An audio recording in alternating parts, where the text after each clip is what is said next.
Spotify एक platform जहां हर minute 1.5 lakh से ज्यादा सॉन्ग स्ट्रीम्स होते हैं, जिसकी शुरुआत एक इलीगल आइडिया से हुई थी, आज वही दुनिया की म्यूजिक इंडस्ट्री का सबसे बड़ा नाम बन चुका है। लेकिन कैसे स्पॉटिफाई हर म्यूजिक लवर का फेवरेट बन गया?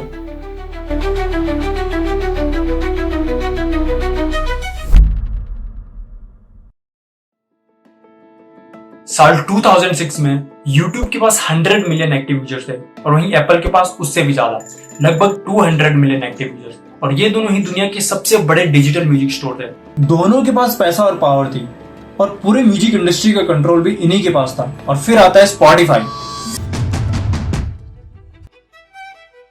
And I think for Spotify, we started off being a utility to play music. ये है डैनियल एक, जो कि 23 साल की उम्र में ही रिटायरमेंट ले लेता है अपने एक एडटेक स्टार्टअप को बेचकर, जिसका नाम था एडवर्टिगो, और अपनी लग्जरी लाइफ जीना शुरू कर देता है, जहां वो लेट नाइट पार्टीज, क्लबिंग वगैरह करता है और 50 लाख की फेरारी मोडिना बाय करता है। और कुछ टाइम बाद जब उसे लाइफ का कोई पर्पस नहीं दिखता है, तो वो इससे बोर होकर इसको बेच देता है और इवेंचुअली स्पॉटिफाई बिल्ड कर देता है।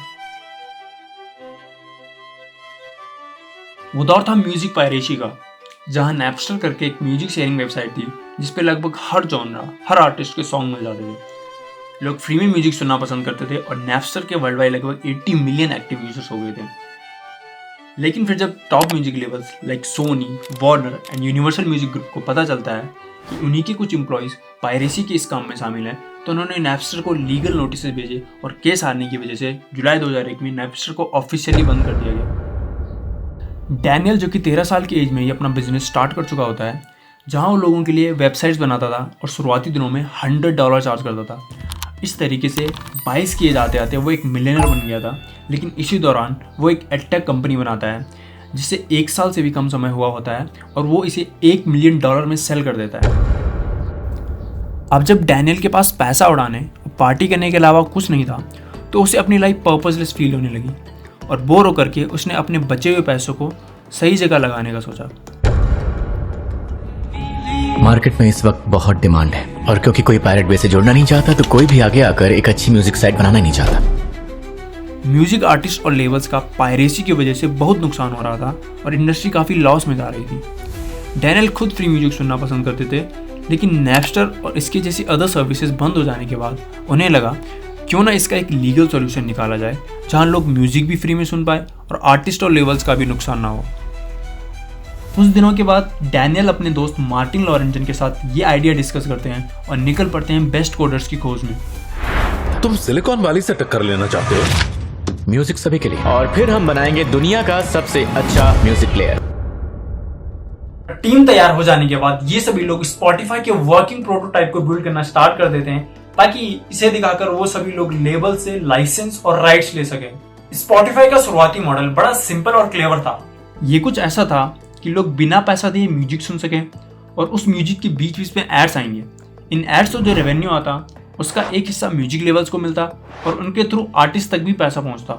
यानी लिसनर्स फ्री में गाने एंजॉय कर सकें, आर्टिस्ट को भी उनकी मेहनत का इनाम मिले और म्यूजिक लेवल्स भी लॉस में ना जाए।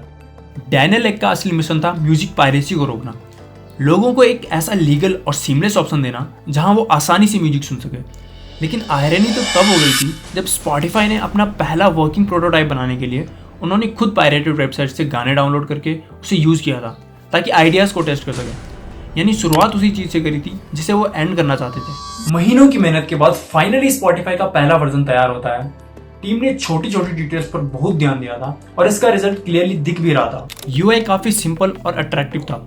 यूजर फ्रेंडली डिजाइन ने ऐप को काफी एक्सेसिबल बना दिया था, चाहे कोई फर्स्ट टाइम यूजर हो या रेगुलर लिसनर।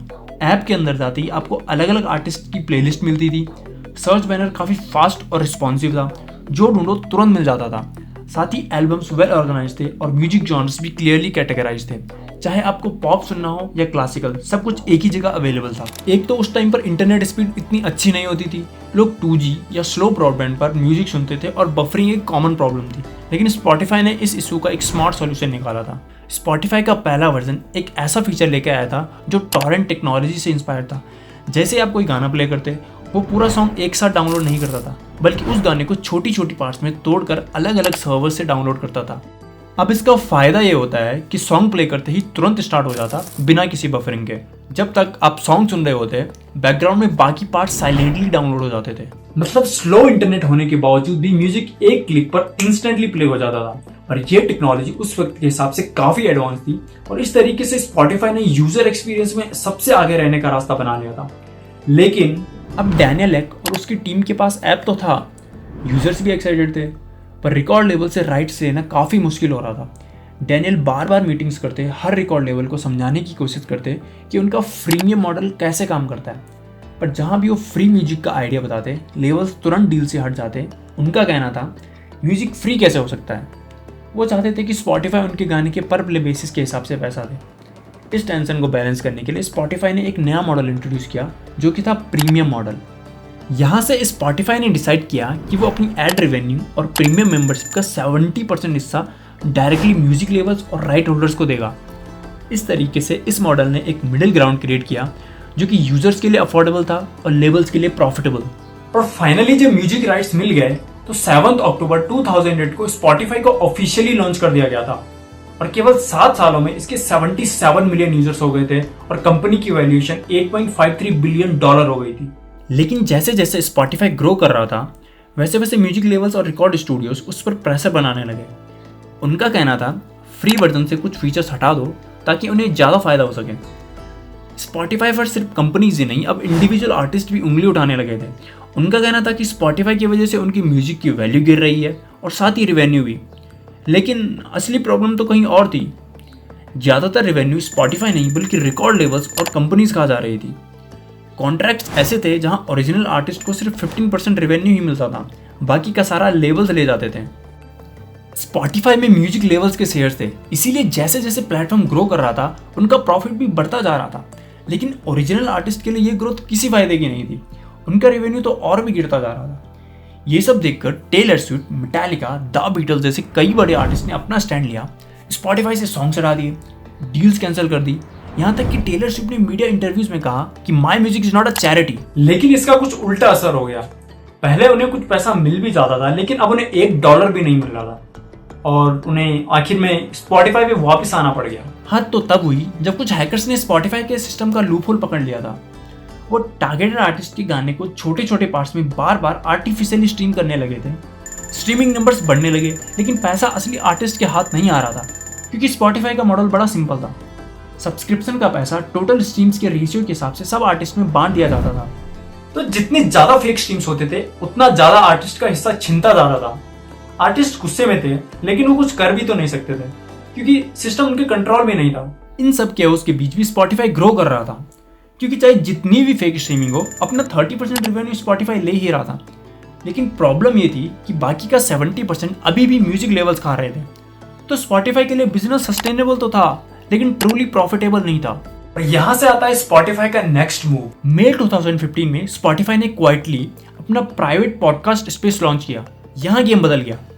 100% रॉयल्टी स्पॉटिफाई के पास थी, ना तो आर्टिस्ट को पैसा देना पड़ता और ना ही लेबल्स को। लेकिन रियल ट्विस्ट तो तब आया जब स्पॉटिफाई ने एक और क्लेवर स्टेप लिया। नॉन कॉपीराइटेड म्यूजिक जिसे कि आप और हम जैसे क्रिएटर लोग अपने यूट्यूब वीडियो और रील्स में यूज करते हैं, स्पॉटिफाई ने वो सारे म्यूजिक अपने प्लेटफॉर्म पर डालना स्टार्ट कर दिया। सो जब उन पे मिलियंस में स्ट्रीम्स आने लगे स्पॉटिफाई ने उनकी सारी रॉयल्टी अपने पास रखनी शुरू कर दी। ये जितने आर्टिस्ट आप देख रहे हो ये सब एक्चुअली में एग्जिस्ट ही नहीं करते थे, जो कि सारे फेक हैं और इन्हीं के नाम से स्पॉटिफाई ने मिलियंस में स्ट्रीम्स निकाले थे।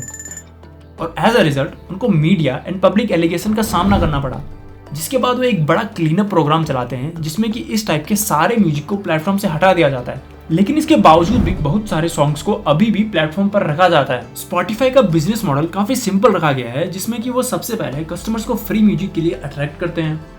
जब कस्टमर्स 2-4 गाने सुन लेता है तो म्यूजिक के बीच में लगातार 2-3 एड्स चलाई जाती है, जिससे परेशान होकर हर 2 में से एक यूजर सब्सक्रिप्शन ले ही लेता है। इसके बाद उन प्रीमियम यूजर्स को बनाए रखने के लिए उन्हें स्पेशल फीचर्स जैसे offline music and unlimited download provide कराया जाता है। स्पॉटिफाई का 92% रेवेन्यू प्रीमियम सब्सक्रिप्शन से आता है और बाकी का 8% एडवर्टाइजमेंट से। और जुलाई 2025 तक देखा जाए तो स्पॉटिफाई की नेट वैल्यूएशन $139.57 बिलियन है, जो कि म्यूजिक प्लेटफॉर्म्स में सबसे ज़्यादा है। तो दोस्तों नैपस्टर ने जहां खत्म किया, स्पॉटिफाई ने वहीं से शुरू करके इस आइडिया को एक नई डायरेक्शन दी और दुनिया भर के म्यूजिक को रिवॉल्यूशनाइज कर दिया। फ्रीमियम से प्रीमियम तक का ये सफर आसान नहीं था, लेकिन पॉसिबल जरूर था। लेकिन क्या स्पॉटिफाई फ्यूचर में सस्टेनेबल रहेगा? Comment down below and share your opinion with us. और ऐसे ही रियल और क्रेजी कहानियां मैं आपके लिए लाता रहूंगा। बस आपका एक लाइक और सब्सक्राइब मेरी मेहनत का असली रिवॉर्ड होता है। तो सब्सक्राइब जरूर कीजिएगा और मिलते हैं नेक्स्ट एपिसोड में एक नए ट्विस्ट के साथ।